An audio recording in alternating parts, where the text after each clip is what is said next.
approach the stage. Hi! How's everybody? Hey! Alright. It was a good day. The sun was shining. It was alright. So, any empty nesters in the audience? You guys, yeah? Are you doing okay? No? Okay. It's a little different, right? I am an empty nester. I raised 2 boys. The 19-year-old is awesome. He's doing so well.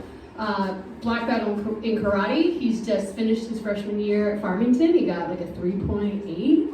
Yeah, like, he's rocking it, you guys. He's doing a good job. The 43-year-old that I have been raising for the last 20 years, I need a little help. That's questionable. He's just moved in with his 23-year-old girlfriend, and the divorce is now final. So there's that. You guys, my mom saw a picture of her on Facebook. You know what she said? She looks like you at that age. Oh, come on! Holy shit! I know. Something else to talk about in therapy. Excellent. Yeah, those of you who've been with your partner for a long time, you know those moments when everything they do is wrong.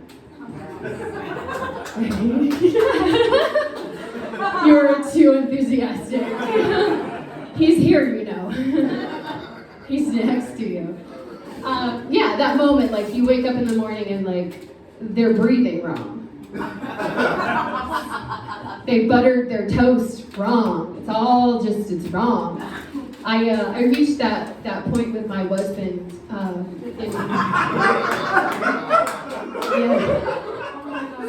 in February of 2020. You guys doing some fast math, right? You guys remember March 2020? Yeah. We had reached the point where we couldn't stand to be in the same room with one another anymore, and you know what happened? The world told us we had to stay in the same room with each other. Indefinitely. We had decided that we wanted to separate and see how things went, and then we were just in lockdown together for 9 months.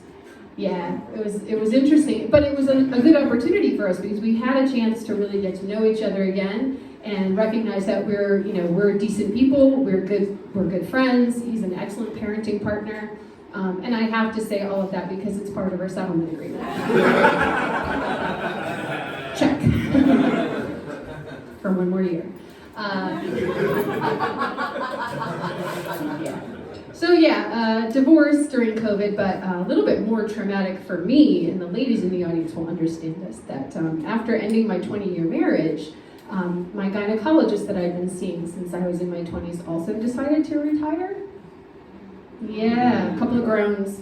What it means for you men is that the 2 men who've been looking at my vagina for the last 20 years have both moved on to greener pastures. Imagine how that feels, if you will. My therapist also retired, yeah, just from me. This is a lot. I've decided I don't love the term empty nester. I don't know how you feel about it, but I feel like I had 1 bird and he's flown, and all of my eggs are just dried up. That's how empty nest makes me feel. I told a friend, I was like, I think instead of empty nester, I'll just go ahead and be a cougar. And he laughed and he said, you couldn't possibly be a cougar. And I said, I can't be a cougar? And he said, no, you can't do it. And I couldn't understand. And he said, because the age gap for the cougar status is between 25 and 30 years old, right? It's like a 25 to 30 year age gap. And if you guys do a little quick math, I'm 47.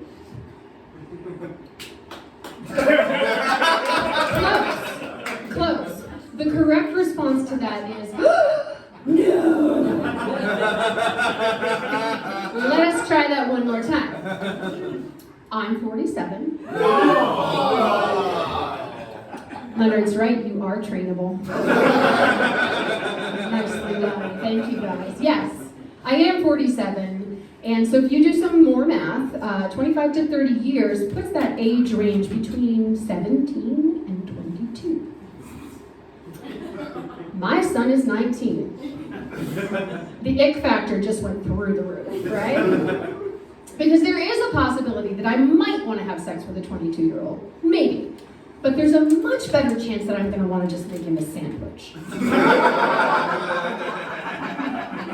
That's my love language. Here you go, baby. Mama's got you. Want PB&J? Want me to cut the crust off for you? I was a good mom. I was a little surprised when the hospital was agreeable to letting me leave with an infant that I was. Right, you've met me. Now you know. I was surprised because they didn't have a whole lot of questions before releasing a human into my custody for the next 18 years. So I thought that was strange. I could have been speaking in tongues, you know, given birth wearing a necklace made out of human toes. They had one question. You guys know what that question is? That's exactly right. The question is, for those of you who don't have children, do you have a car seat? No, do you have any felony charges? Just, do you have a car seat? I did have a car seat. I had no idea how to install it. None whatsoever. And this is how weird my little brain works. In my head, I was thinking of like a Gary Larson Far Side cartoon. You guys know that? And I was thinking, like, in every hospital, there must be a closet in every sub-basement where there's just babies stacked, like, on top of each other.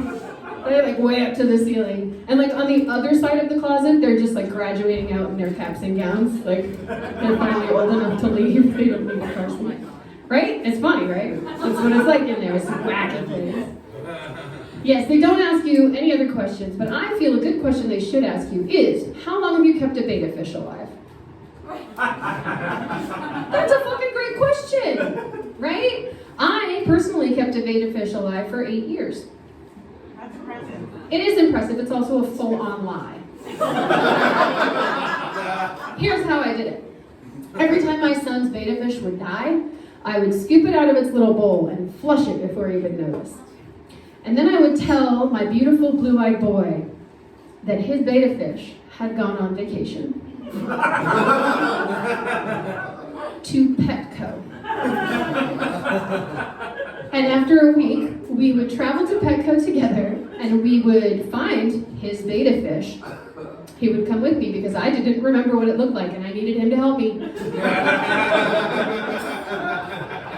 So we would go and we would pick out a beta fish that was his and we would bring it home and we would do the whole process again. And I did that for 8 years. And I can tell you, my son is home from college. Do you know what he brought with him? A fucking beta fish. Could be the one he showed up with. Maybe it's on vacation. I wasn't the best of parents, but I did what I could.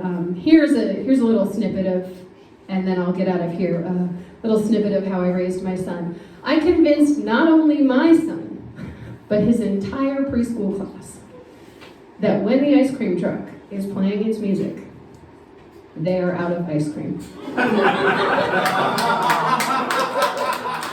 And I will leave you with that. And you feel free to use that. Fucking brilliant, right?